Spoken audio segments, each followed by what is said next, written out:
ಅದೇ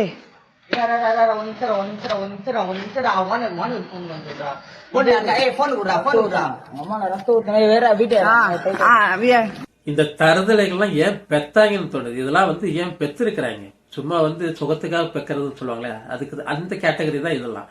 இதெல்லாம் பெத்துட்டோம்ல, பெத்தோன்னா அதை வளர்க்க தெரியணும். வளர்க்க தெரியலன்னா விட்டுறணும்.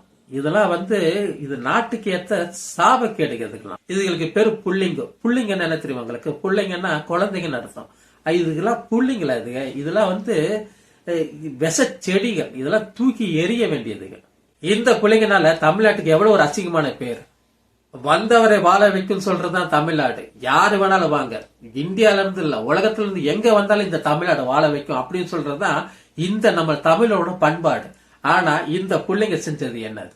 இதுக்கு காரணம் வெறும் அரசாங்கம் அப்படின்னு சொல்லிட்டு போயிட்டு படுத்து தூங்க நம்ம இங்க வரல. வெறும் அரசாங்கத்தை மட்டும் இங்க குறை சொல்லக்கூடாது.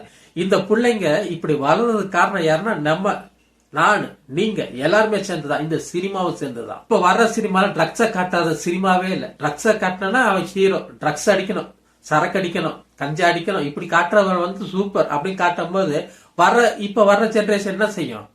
அதை அட்மிட் பண்ணிக்குது. இந்த புள்ளைங்க அது முடி ஸ்டைல பாக்கணும், அது அதோட ஆட்டிடியூட பாக்கணும். இந்த புள்ளைங்களை ஸ்கூல்ல அடிக்க கூடாது. ஸ்கூல்ல அடிச்சானா உடனே அந்த பேரண்ட்ஸ் போயிட்டு ஐயோ என் குழந்தைகளை அடிச்சுட்டாங்க, அடிச்சு வளர்க்கணும். இந்த மாதிரி பிள்ளைங்களை அடின்னு அடிச்சு வளர்த்தாதான் இது நல்ல புள்ளையா இருக்கும். இல்லைன்னா புள்ளைங்களோட அப்படியே போயிடும்.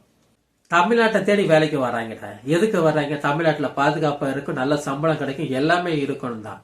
ஆனா நீங்க என்னத்தை செஞ்சு வச்சிருக்கிறீங்க? உன் கஞ்சா போதையாகட்டும், இல்ல ரீல்ஸ் போதையாகட்டும், எந்த போதையாக வேணா ஆகட்டும், அதுக்காக ஒருத்தனோட உயிர் எடுக்கிற அளவுக்கு இருக்கும். இது வெறும் அரசாங்கத்தை சொல்லிட்டு ஒவ்வொரு வாட்டி கடந்து போறதா? நம்ம மெயினா இதுல பார்க்க வேண்டியது என்னதுன்னா, இந்த மாதிரியான பரதேசி பிள்ளைங்களை அடிச்சு வளர்க்கலன்னு அர்த்தம் தான். ரெண்டாவது, சுவாதியோட கொலை வழக்கு நடந்துச்சு பாத்தீங்களா? அப்பவே ரயில்வே போலீஸ் என்ன செஞ்சிருக்கணும்? இந்த ஒரு ஸ்டைல சுத்துது இல்ல, இந்த ஸ்டைல சுத்துது, இந்த மாதிரியான ஒரு கூட்டத்தை பார்க்கும் போது என்ன செய்யணும்? செக் பண்ணி அனுப்பணும். உள்ள இங்க கத்திய போட்டு ரொம்ப நாள் சுத்தி இருக்காங்கன்னா, அப்ப அந்த ரயில்வே போலீஸ்ல என்ன பண்ணிக்கிட்டு இருந்தீங்க? இதுல அரசாங்கம் தப்பு செஞ்சிருக்கு, இத பெத்தாங்கல்ல அவங்களும் தப்பு செஞ்சிருக்காங்க.